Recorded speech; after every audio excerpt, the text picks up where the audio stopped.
TV3Newday is actually trending number 2 on Twitter right now. You may want to go there and also share your views on everything that's been discussed, from e-levy to road tolls to budget 2022. But of course, it's time now for sports. And my very stubborn colleague, TV3Nyan, is here in the studio. You didn't see that coming, did you? You've misbehaved so much this morning. How are you, though? I'm fine. Great. You have calmed down, haven't you? I told you not to try me. If you dare me, I'll put you on blast, which I just did. Anyway, how are you doing? I'm well. Have you recovered from South Africa? Recovered? Recovered. From the ecstasy, the excitement, all the nice things. Oh, it was stressful? Very stressful. Oh, tell me about it. What made it stressful? Anyone who has covered the Black Stars before, it's a lot of work. It's running around and all of that. So yeah, I can imagine. So in terms of the sightseeing, it was great. Yeah, but every other thing, especially when it comes to work, has been stressful. And I think Ghana chasing interviews. Crazy. I can imagine. And I think Ghana is still stressed. And one person who's also really stressed is Ket Okweku. Yesterday he was livid. He was absolutely upset that he's more than stressed. Yes, that South Africa is actually disrespecting. That's the word he used. That for a great football nation like Ghana, how would you just get up and say that we manipulated the football match? And if anyone has had a conversation with any South African, they are very blunt. They say, and this was even before Ghana against Ethiopia. And so, they meet you. Oh, you're from Ghana. Okay. You tell them you are here to cover the game. Ghana, Ethiopia, they'll win that. Then you tell them, okay, but we play against you in Ghana. They're like, that goes nowhere. Even they know that Ghana is obviously a better side. And they always refer to the 2010 World Cup and how Ghana performed there. Ghana is a way more established international side than South Africa in terms of trophies won, reputation, and everything else that comes with it. It's very unfortunate that all of these things would have to come up. I understand where, maybe in a way, where the South Africans may be coming from. The referee did not have the best of performances. But for anyone to say emphatically that there was some sort of manipulation, especially some of the things that the South African Football Association is coming up with, including the time they spent between Accra and Cape Coast on that journey. What did they mention? 9 hours. I mean, who goes to Cape Coast for 9 hours? And to think there's the same South African side that we beat just a couple of years ago, Kwesi Appiah, I think was one of Kwesi Appiah's last games as Ghana coach, in the same Cape Coast. So they know the place. A lot of these coaches or these players have been in around Ghana and they know exactly what it means to play here. And to think that you're on a 2 to 3 hour journey and exaggerate to 8 to 9 hours. And that's even against FIFA rules, internal, travels as a team in another country. And also some of the things they said about the ball boys delaying and the referee threatening their goalkeeper, Rowan Williams, that he was going to be, showing him a yellow card before the game even started. And when the game even wore on, it was a Ghana goalkeeper who was even yellow carded in the first place. So a lot of the things they're saying is quite baffling. It's amazing. What Ket effectively is saying is Ghana obviously is a better footballing nation. We have over the years beaten you. It won't be the first and last time we've beaten you. Those were the words. Quite strong words from the GFA. I thought it was brutal. I thought it was succinct. I just thought it was the kind of statement you need in a situation like this. You need not dilly-dally around and make the opposition feel that they have a point. And that's exactly what the GFA did. Of course, FIFA has given the GFA up to November 20, to come up with a response, which is just in 2 days' time. They are going to do that per the statement they've done. Actually, today is the 19th, so it's tomorrow. So that's just tomorrow. Tomorrow, Saturday. So wow. I'll be paid soon. So now I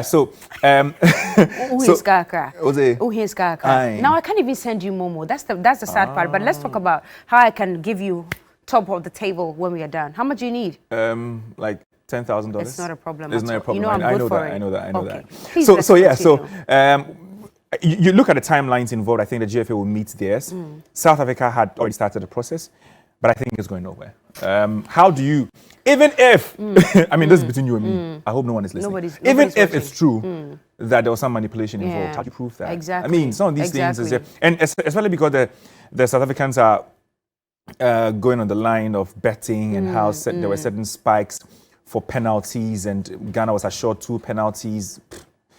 I don't know where they're coming from with all of these. Did you see that conversation between Dede and the other team players before they even started the match? You saw snippets of that. I mean, so if it's a match that was manipulated in their favor, I mean, and if a match will be manipulated, it starts even before we get onto the pitch. Would he be rooting for Ghana that much and robbing all his other teammates in and telling them that if you have the mentality of losing, take your things and go home if you listen to Ghanaians? That was actually in the dressing room. In the dressing room. In South Africa. After Ghana's game against Ethiopia. Okay. Oh, so that wasn't even no, that wasn't even in Ghana. No, that was all the way in South Africa. Yes. And because I mean, you could clearly tell the Ghanaian players were they were dejected after that draw against Ethiopia. They knew what they had to do, and the captain had to speak. Yeah. And he was very emphatic in his words that if you know you are not strong enough emotionally or mentally prepared for it, take your bags and go home. Take your bags and go home. Don't even follow them to Ghana. And that's the kind of performance we saw. We saw a fight from the Black Stars, and that should be the bottom line. You see, we keep talking about how the African game is always projected to be dubious, to be manipulated, to be some project of thievery. I'm thinking, so how is it that South Africa would want to project African football this way? Yeah. I was listening to a Guardian podcast in the UK. Not a good look. And they were discussing this game and all the events after it.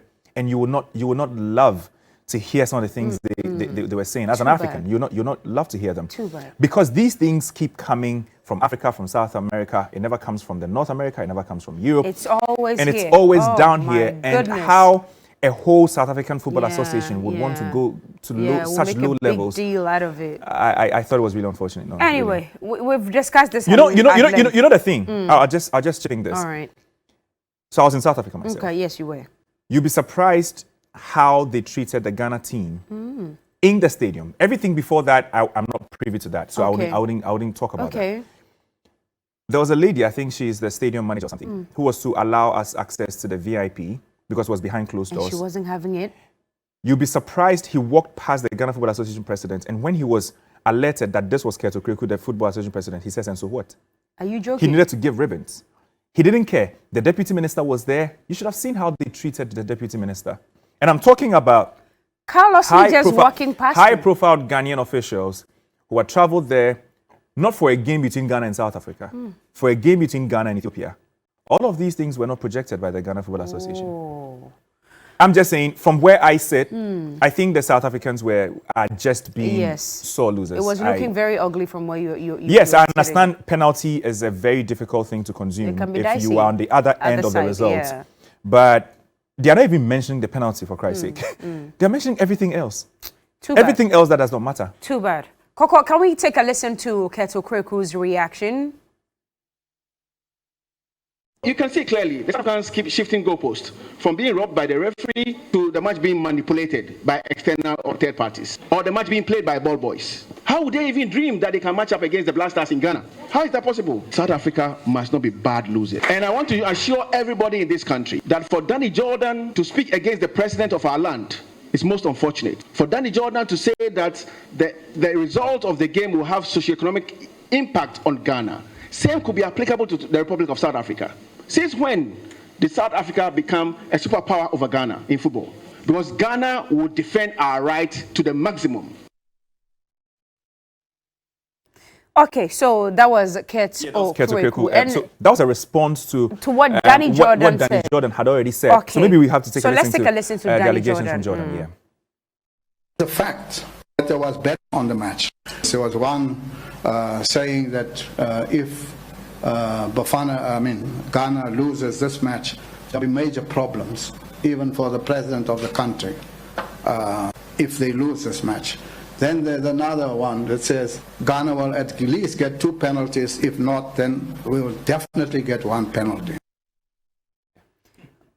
Okay, so both reactions coming from the two GFA presidents. FIFA say, in the end, it's not going to be solved by the press conferences that both associations are going to be holding. It's going to be solved by FIFA. Exactly. And they've already referred the matter to the disciplinary committee, and their communication is that The hearing is going to be done on November 23. So hopefully by next week we are going to be getting a verdict on this, or possibly further investigations are going to be made. That is, if the evidence they have is not enough. Those are the projections that I have going forward when you look at this particular case. So we are either going to be getting a verdict, or we are going to be getting postponement of the verdict because of investigations that are not being done. Some of these things are dicey. Thing is, there's ample time between now and the next playoffs and the next qualifiers, that's the playoffs.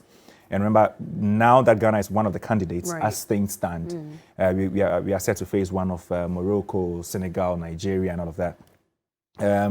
Remember, we missed out on the last World Cup, that was in 2018, we did. But it was a bad performance in 2014. We had a lot of issues after that. So Ghana has been desperate for the World Cup as it is. But South Africa are also, and as is the case with the likes of Cameroon, who also qualified after beating Cote d'Ivoire. Unfortunately, we have had all the issues